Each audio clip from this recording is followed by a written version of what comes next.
Auzubillahiminash-shaytanir-rajeem. Bismillahir-rahmanir-rahim. Assalamu-alaikum. Ji ayanu, pakhair-agale, ni hao, chunushumme, washmale, ohaya gazaimus, guten Morgen, olah, bojor, privyet, kaifa hal, hale shuma chatore, ahlan wa sahlan, marhaba, buna, mucho, gracias, suavia, balli kare aya.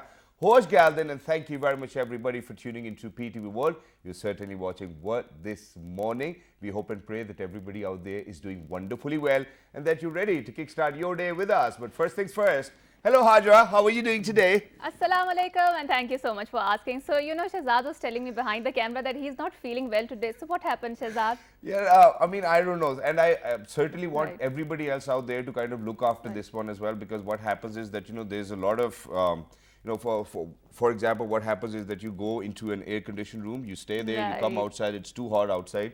So eventually what happened yesterday was that, my body started to feel more hotter than the weather. And then, it was difficult for my neck to carry my head's weight too as well. So I was like, hey, what's happening to me?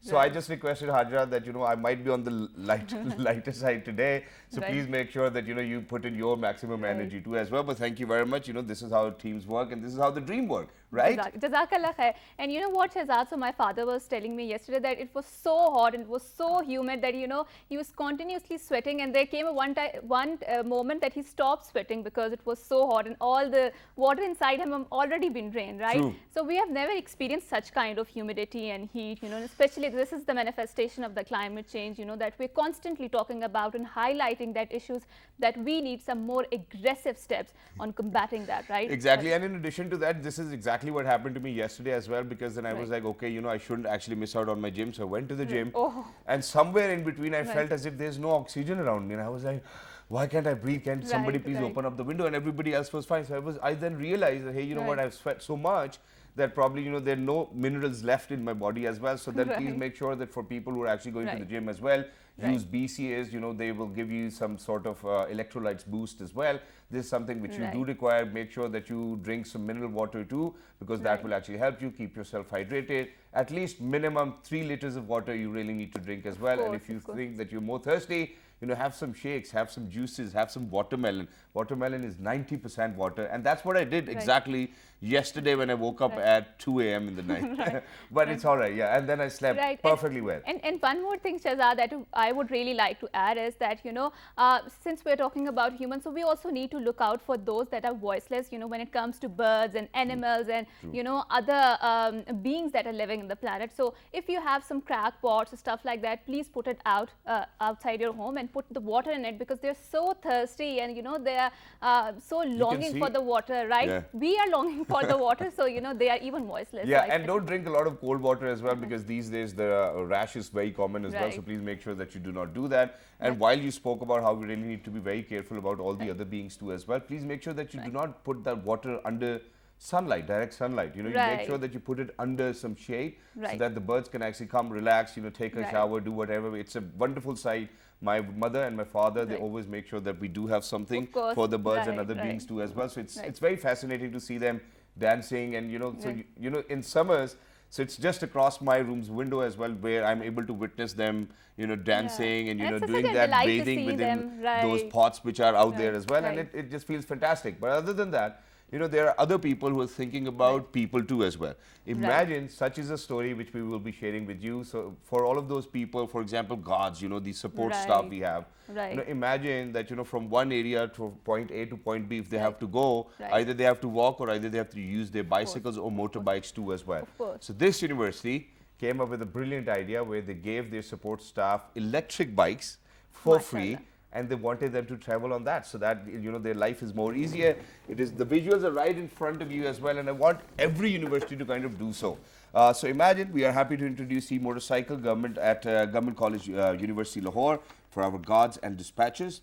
This implies a much reduced operating cost as well as use of an environmentally friendly transport.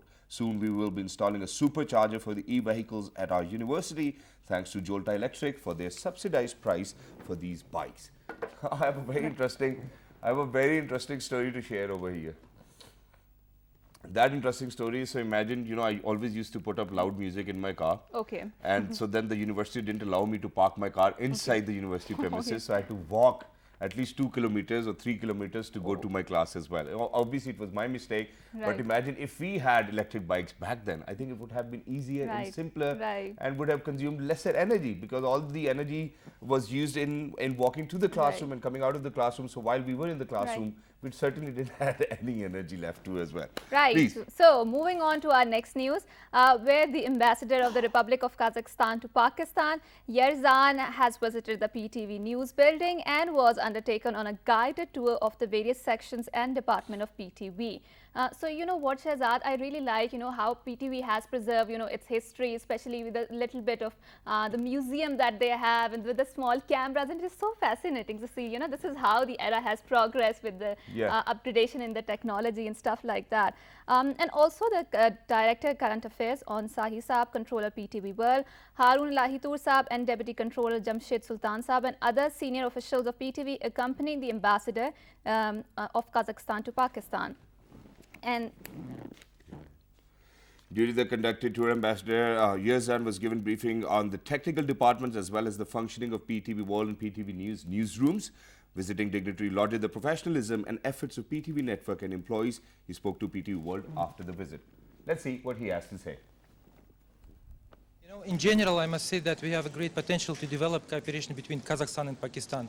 But the main issue that we need to address today is the lack of information. We need to fill the gap. And I believe that in this term, cooperation between our media communities could be extremely instrumental. That's why we are in favor of establishing close collaboration, direct interaction between our TV channels, newspapers, radio, so on and so forth.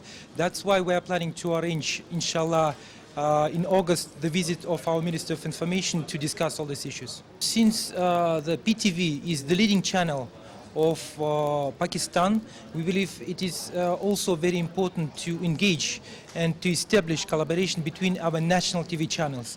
And I believe that the PTV could play a key role in this term, and for sure, with the participation of PTV, we could, change the situation and finally to bring our two brotherly nations closer to each other.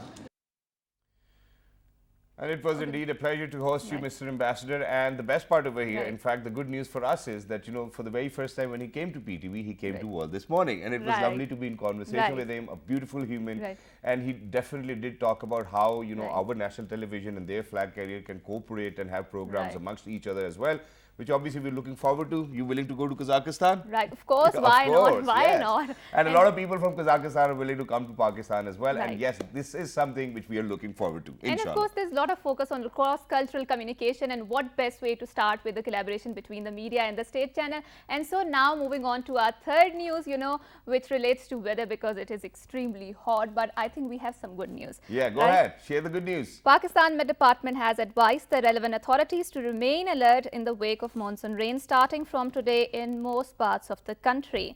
So according to the advisory, moist currents from Arabian Sea and the Bay of Bengal are likely to enter upper parts of the country from tomorrow. Continental air is prevailing over most parts of the country. Monsoon currents are likely to enter upper parts of the country tonight and are likely to strengthen in upper eastern parts of the country during the next 48 hours rather. And mainly hot and humid weather is expected in most parts of the country during the next 24 hours, while very hot in upper Sindh and South Punjab. I think, Shahzad, it's very humid today, and I do feel that, we are going to expect rain soon, right? Exactly. I think it's going to happen today because there are 80% chances of the rain today as well. So please make sure that if you have a higher car, make sure that you use that. If you do not, stay back at home. And then there's one more thing which I believe that everybody needs to keep a check on, because these days there's a lot of urban flooding because of the encroachments. People have not been really very responsible while they were constructing their homes. So they have constructed their homes on the nalas as well. So please make sure that you check all of the water exits in your houses as well, so that you can stop or avoid any sort of inconvenience. I've gone through it. When kids play on the terrace, I could see the experience for speaking. Because when kids play on the terrace, they would put their toys wherever they can, and then unfortunately the water starts to come in as well, and that's certainly what you do not want as well. And God forbid, if such a thing happens, make sure that you first of all switch off all sorts of electricity so that no damage is being made to human life. Please make sure that you consider this a brotherly advice from World this morning, yes, or a sisterly advice too as well. Of course. Yes. Thank you so much. So now we are going to introduce our guest. So we have someone in our studio who used to be associated with PTV, and she was talking so passionately about, you know, how the PTV was back then and how many memories she has, you know, accumulated, you know, in her tenure. You want to say I something? just wanted to add. So imagine, you know, she's been wearing a lot of different hats. I mean, for a lady to start a political show, and that too back in those days, I think must have been a very difficult task as well. She happens to be an innovator. She happens to be a doctor. She happens to be an author. She happens to be a free thinker.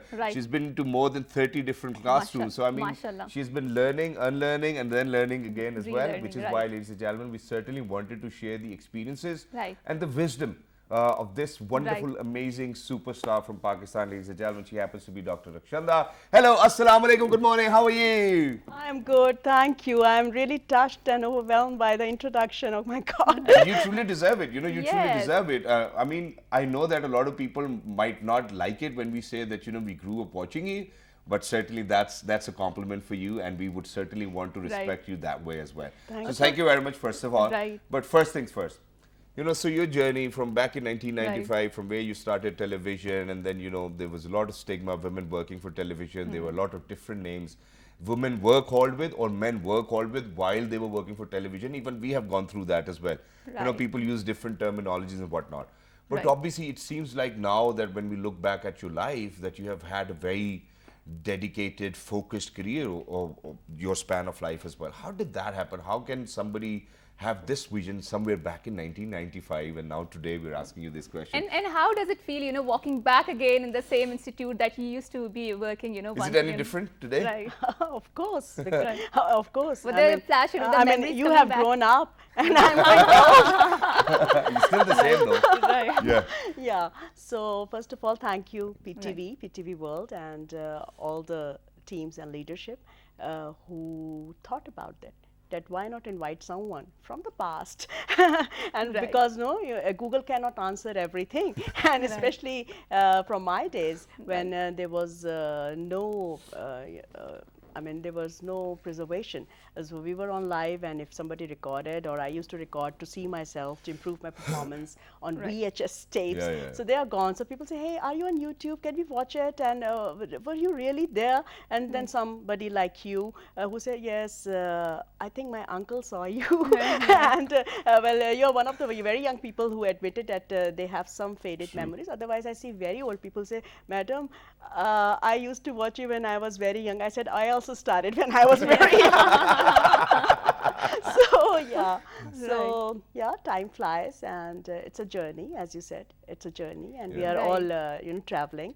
So PTV is always the face of I do Pakistan. remember when I was young, you know, I used to send the drawings to the PTV World more. What did you say? You were young? Does it mean that I have expired? No. Forget this young and old thing. It was like that okay. When you were not there and you were drawing, yes, children used to send this. And how did it happen? It is very important. At that time, our legendary writer, Ustan Sir Hussain Tarar, was dominating the screen. Unfortunately, I never got to see him because I was very much involved in my studies. I was a nerd.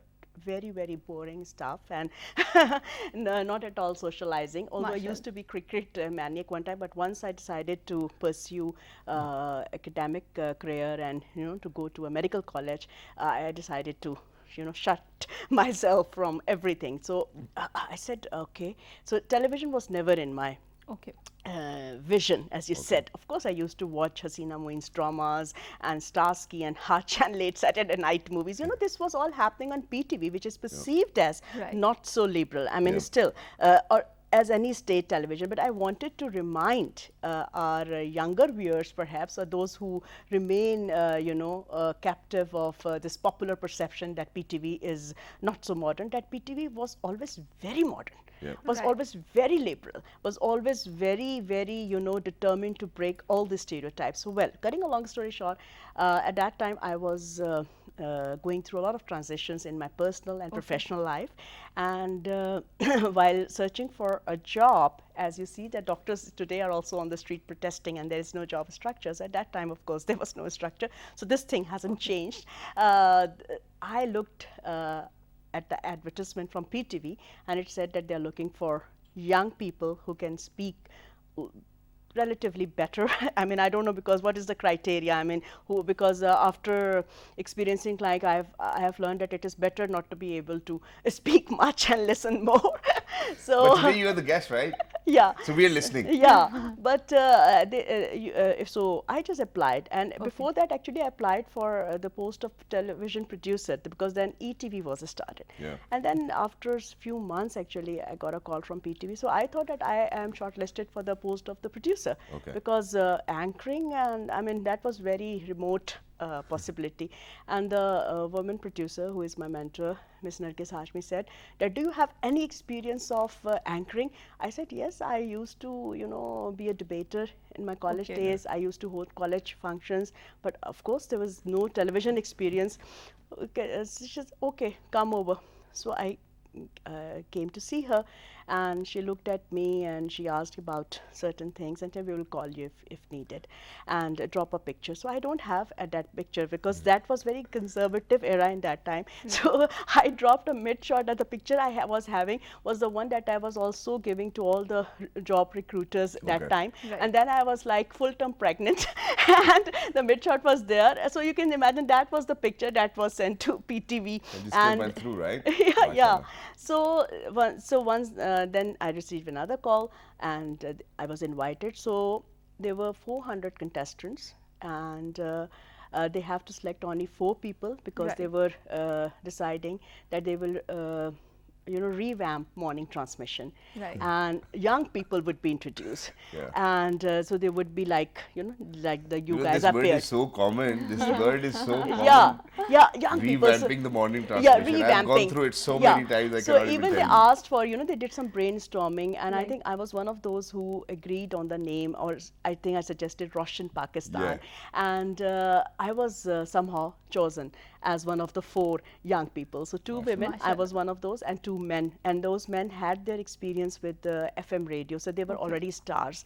And the woman, the other woman, the woman in the other team, she was also very glamorous. So I was like very odd thing, and everybody, all the male producers, I'm sorry, dear male producers, they were coming and they were saying at Nargis, whom have you selected? Oh, a plain Jane just like you, and okay, she will be on TV. Okay, this is PTV, yes, anything can happen. So they used to record programs, and that was called pilot programs. So anyway, we were launched, and somehow the guys with me, they couldn't follow the pace, or somehow they used to be eliminated by the headquarters, and I was staying. But every time a new male anchor was, you know, selected, I had to be auditioned again. This I could never understand.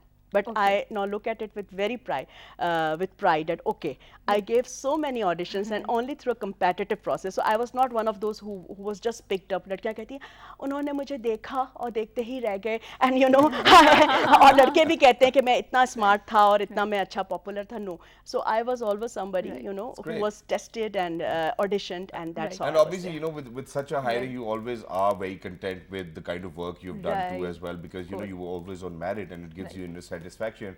That's something we struggle for every single day, alhamdulillah. You know, me, my entire team, you know, Hajra over here, we always make sure that, you know, we talk about merit and we maintain some merit too as well. Which is what I'm going to ask you now. For example, I've told you earlier, you know, when we started with the show too as well, that, you know, we've heard a lot of things. People say to us, why, because of the fact that we are on television. Then I came through a phase where people started asking me, what else do you do? And I was like, why do people think that, you know, that we cannot earn enough from television? Shukar alhamdulillah, first of all. But, you know, there have always been this trend of changing faces in television. So the faces will change, the faces in front of the camera, but the faces behind the camera or on the tables will never change. You know, that's something which we really need to kind of think about, because that's the topic we have picked up on. Imagine one producer will always stay a producer for the rest of their life. You know, we talk about revamping, we talk about newer ideas, we're talking about whatever is happening. But the face will change. Why do you think that all the brunt has to be faced by the face in front of the camera, even if they are creative, even if they are attractive, even if they are not? but if they make sense and if they have a house or home in the hearts of the people, why do they have to change? That's a very interesting but difficult Because this question. has been happening. Yeah, this has been happening. It may happen, Right. but there is a cost.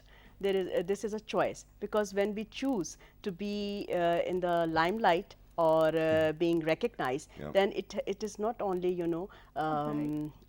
something that you can be proud of, or that can give you joy, which is our earned right, but it is also a huge responsibility.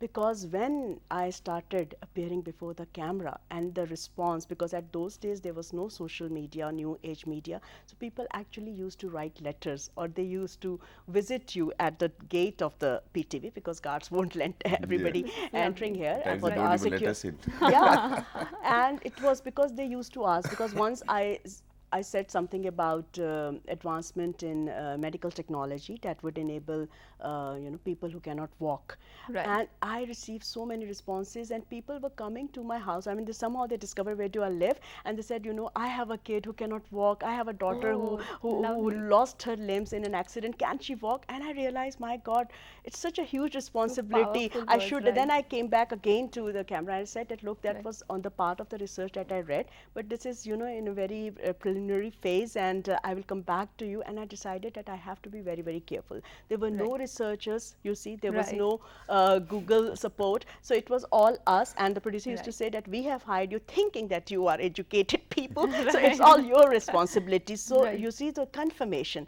So it's Right. not, so journalism, television journalism is not about only truth telling, but Right. it is also about, whose truth. So how many newspapers were you buying every single day? Actually, I was not buying. The PTV was very generous. There were a lot of newspapers. Well, and I was not buying. Then my father, who was alive and was a scholar, so he Right. used to buy Mashallah. a lot, and I used to read a lot. Wow. Okay, Right, right. and I used to. I'm a student of perpetual student of life as well. So at that time also I was working directly with communities. Right. So I used to get first-hand information about some genuine problems, or what you call ground realities, from the people, and then there were Right. newspapers, and then of course there are other sources. So nothing without confirmation. Right. Thank you so much, for putting on so many good words. And before we proceed any further, I'm very sorry for interjecting, but ladies and gentlemen, at this point of time, we need to head out towards a short break. We'll be right back. Don't go anywhere. Good morning.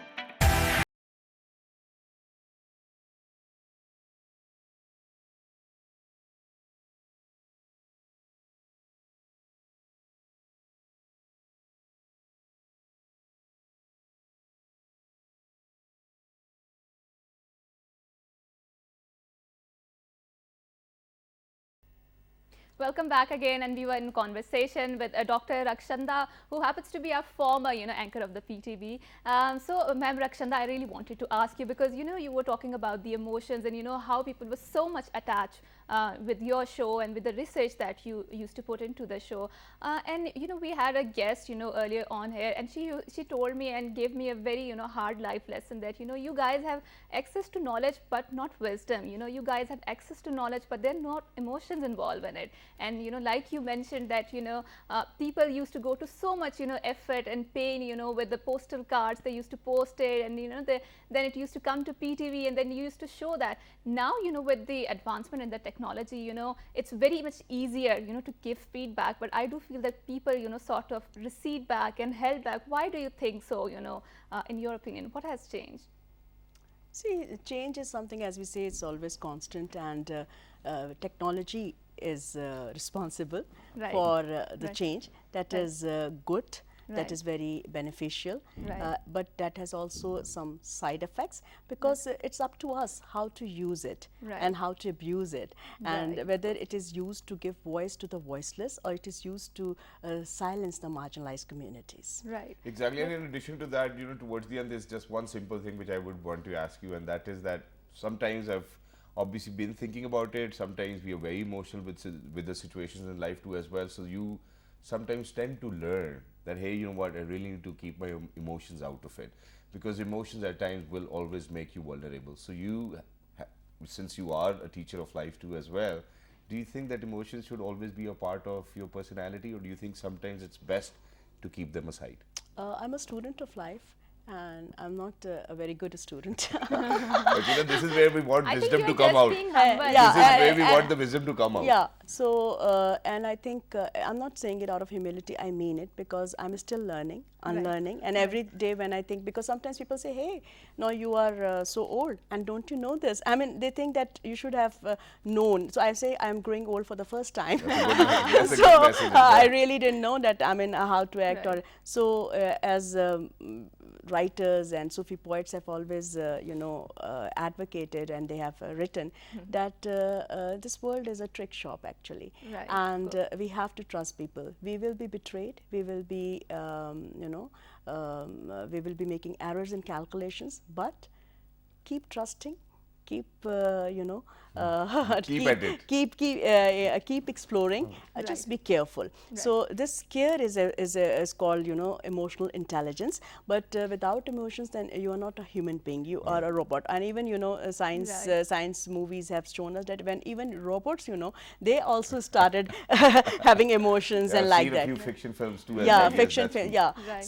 So there is nothing. So I just so the stigma attached to emotion, especially from women, that should be actually dismantled, because being emotional is not bad. Being angry is not bad. Being bitter is not bad. But it also depends that where are you doing this and what is your exactly motive. Yeah. Thank you very much, Dr. Rikshanda, for being with us, and thank you very much for such a wonderful message, because obviously you're going to keep your emotions out of everything. You're no less than a robot, so please make sure that you're full of emotions, but expect lesser, do more for other people, and I think Allah will definitely bestow all the amazing blessings Allah can bestow you with as well. So please make sure that you make the people's life easier, rather than just making and focusing on your life too as well. With that, we're heading out towards a short break. When we guys will come back, we will actually be joined by a microbiologist today, and that too hails from Pakistan, who's won an international award very recently as well. About what? That's something we will be talking about. We're going for a short break. Don't go anywhere. We'll be right back. Good morning.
Hey, you guys are still here. Thank you very much for staying tuned to PT World. You're definitely watching World this morning. I happen to be Shahzad Hassan Khan. With me, I have the very learned, in fact, very well spoken, the very amazing Ms. Haja Sati. And before heading out towards a short break, we were in conversation with a superstar of Pakistan televisions from back in the day as well. And obviously, it is our responsibility to take that wisdom from them, learn, and then kind of make sure that we construct on that a field or probably prospects of our future that we never fall down. Inshallah, Allah may please help us with that as well. Such is a gentleman we have over here in the studios with us, because most of the time I've been complaining, I've been whining about it, that we do not do a lot of research, we do not have a lot of research facility. So this gentleman went to the Oregon State as well, did something he wanted to do. He's a professor now as well. Alhamdulillah, he's a microbiologist, he's a scientist for us.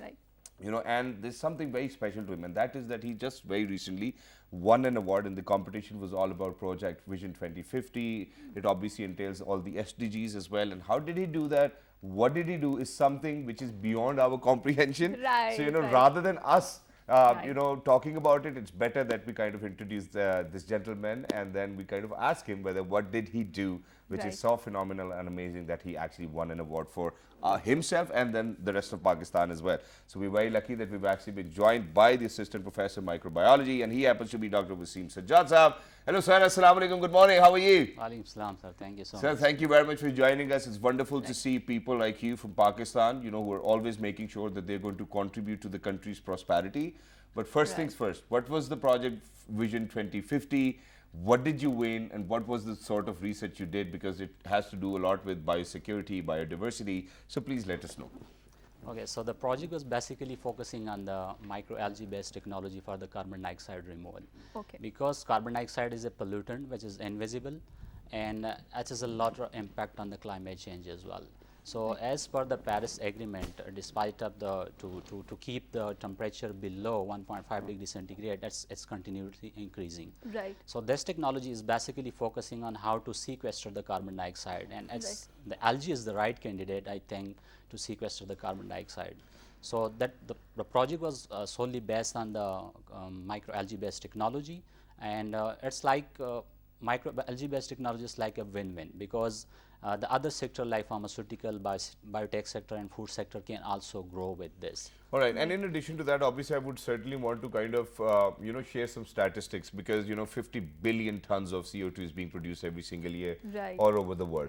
You know, we are supposed to kind of take away, you know, this is what the new rules tells us, that the 10 billion tons of CO2 really needs to be reduced. Now, people, I've seen that, you know, people have put in plants in Sweden, which they call the DCA, direct capture from air 2 as well, of CO2, and then they store it underneath, which turns into the form of a rock. Why do you think that this is a cheaper and a way far better solution than the DCAs? You know, so let's have a fair comparison. Yeah, exactly.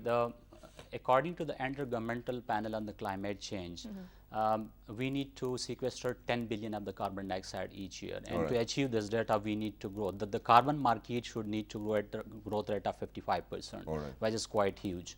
So I believe that the microalgae, some of the trees like other plantation needs sometime the fertilizer, it's a long-term process, it's also need a farmland. So the algae-based technology need just nitrate and phosphorus, which is already available due to the unplanned urbanization, due to the industrialization. And so it's a benefit, it's a plus plus. Yeah, it's a plus plus. And basically also the algae is something like, as Ali mentioned, the algae has the potential to be used as a nutraceutical, antioxidant and other parameter as well. Now some of the poultry sectors also trying to replace the poultry feed with the algae. Yeah, so that is like the plus of that. So it's basically, you know, for the understanding of our audiences out there, so microalgae is basically a microorganism, probably a plant, where, you know, to our eyes. And what it does is that it consumes all the CO2 in the atmosphere, and then what does it do with it? You know, does it grow by consuming CO2? That's what we are saying, or do you think that it's a smarter solution of a microorganism which will actually absorb CO2 from the environment? Yeah. And I also did the research, and it said that it can be, you know, then help to make the biofuel. Is that right? You know, as a layman, can you please explain what does that mean? Yeah. The algae is basically very rightly said, because the algae don't need like because the new technologies are continuously emitting the carbon dioxide. Whatever we sector the target, it's continuously emitting of the carbon dioxide. But there's a smart technology. We can place the right technology at the right place, and the carbon, nitrogen, phosphorus already is present in the environment. They're consuming, because that's like a tiny creature and it's like a plant. So via photosynthesis, they sequester the carbon dioxide. The biomass continuously grows, and there's other strategy like upwheeling and downwheeling as well. So what happens in upwheeling and downwheeling? In upwheeling and downwheeling, we continuously mix up the algae to grow the biomass, because the biomass enlargement is directly proportional to the sequestration of the carbon dioxide. And the more is the biomass, the more is useful. And so do you think that in days to come, Pakistan will see that, you know, we will have microalgae plants somewhere, you know, planted, and then do you think that they are going to be environment friendly too? Because God forbid, you know, for all of those people who might have planted a lot of plants in Islamabad, you know, there's going to be a season when everybody's going to get pollen in Islamabad, because we never thought that, hey, you know what, that can be repercussion. And exactly the same way, for example, where we talked about the DCAs as well, the direct capture air, from the air, what happens is that, you know, if we are not going to move those plants onto renewable energy, there's no point of having those plants too in the first place. Because a lot of fossil fuel burning is happening over here in Pakistan. We have never moved on to the renewable energy sources. So how do you think that this is going to be the cheapest and the best way to reduce the carbon emissions? This technology need like a capital expenditure that is one-time cost. So how much is it? sometime I think it need like something life cycle analysis and assessment, because, before going to adopt any of the technology, you got to do some homework. True. So for that, like So we believe you might have done that homework already, right? Or Yeah. are you in conversation with some organizations? Do you want to share that? You can go ahead, please. at this stage, I don't think so, because there's something like confidential Perfectly between all the right. Please party. go ahead. Yeah. I was just So putting in that. later on, hope so. Inshallah. I'm trying to like explore the technology more toward Wonderful. the policy maker and legislator, that how it If is you need going to work. investors, we have Miss Hajar Satish. She's a great I investor. think of Shehzad newer would- ideas. Please go Yeah. ahead. So this technology is basically you don't need to worry about the pollen allergy Yeah. or something, and it is like sustainable as well, because using those biomass, that is exactly like we are going to, if you want to move toward the sustainable goals, SDGs, so we need to focus on these resources as well, like conversion of these resources to more useful resources that what the market is needed right now. All right. Okay, so the way I understand is that this technology helps to squeeze the carbon dioxide from the environment, Yeah. right? Yeah. And how does the equation of capital comes into the play?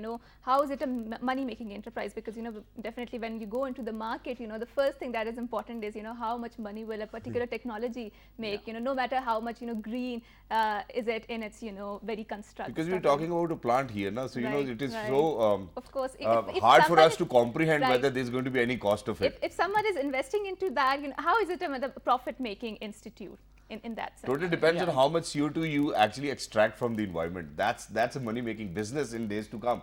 Yeah. Please go ahead. So that is the secret.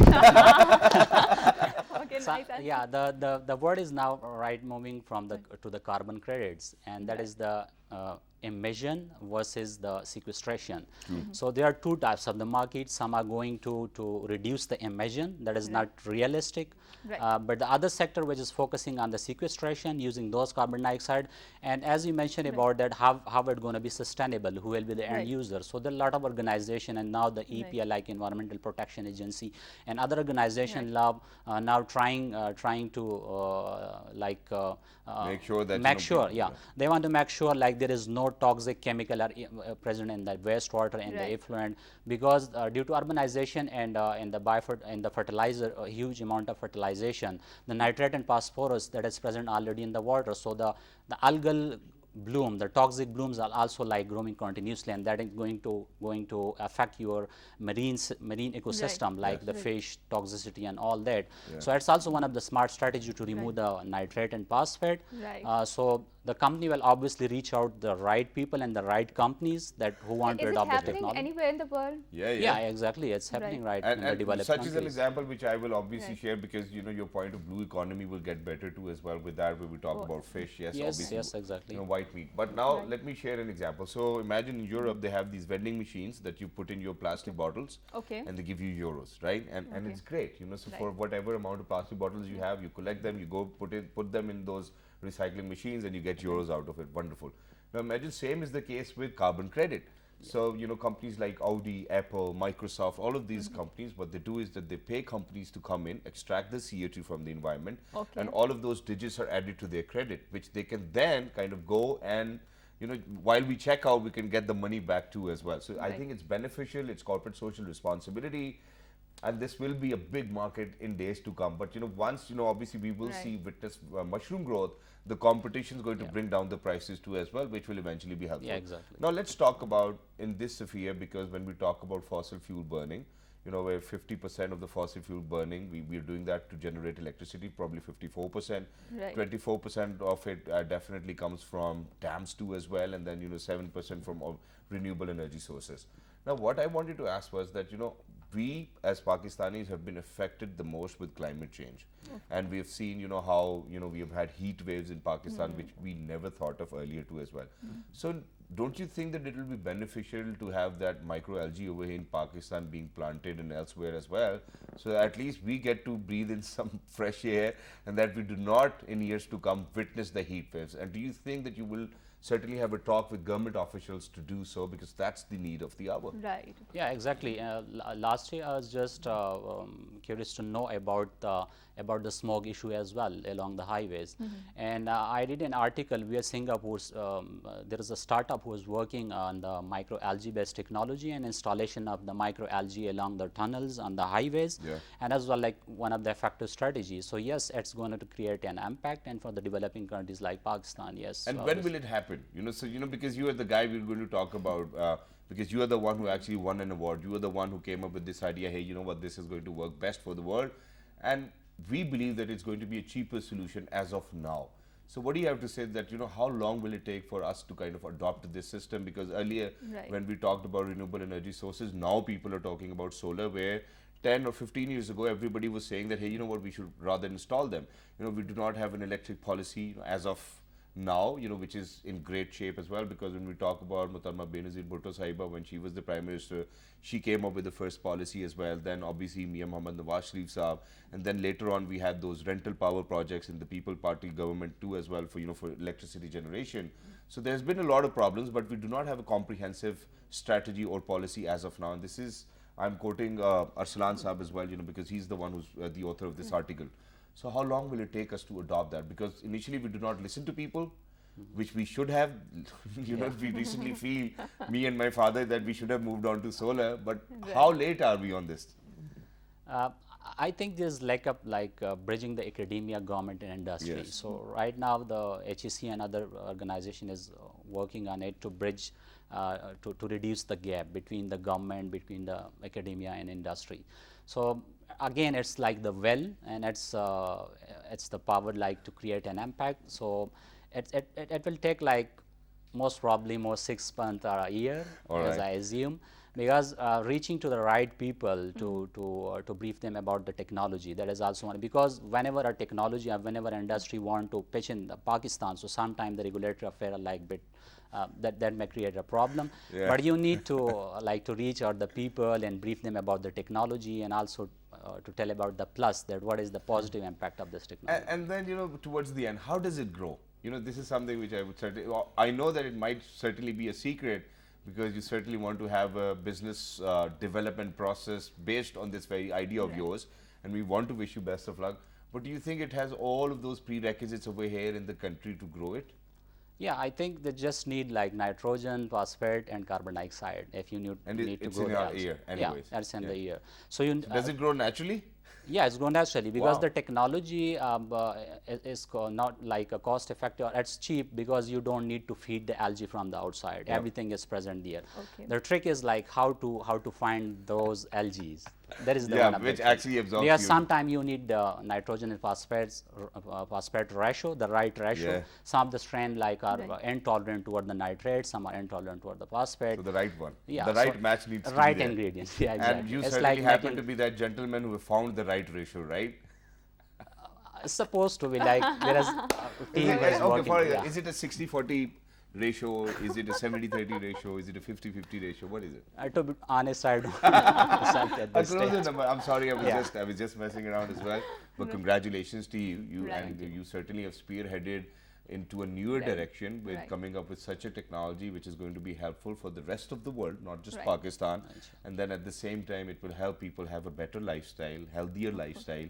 And we certainly want to congratulate you. And whenever your project or your dream is being fulfilled, we would certainly want you to come back over here on the show and then talk about the ratios, all right? If you can. But for everybody who's out there, this is the kind of people we certainly want, for our country, because they think, they do their research, do their homework, they compete on international forums, and then being awarded by an international forum is something we all take pride in. Of course, of course. And there's a lot of market, where there's a carbon storage and capture technologies that are coming in. Of course, we need it, as Shahzad mentioned, it is the need of the hour, because I think we South Asians are most affected by the climate change, and we can literally feel the heat that we haven't felt, in a lifetime in that sense.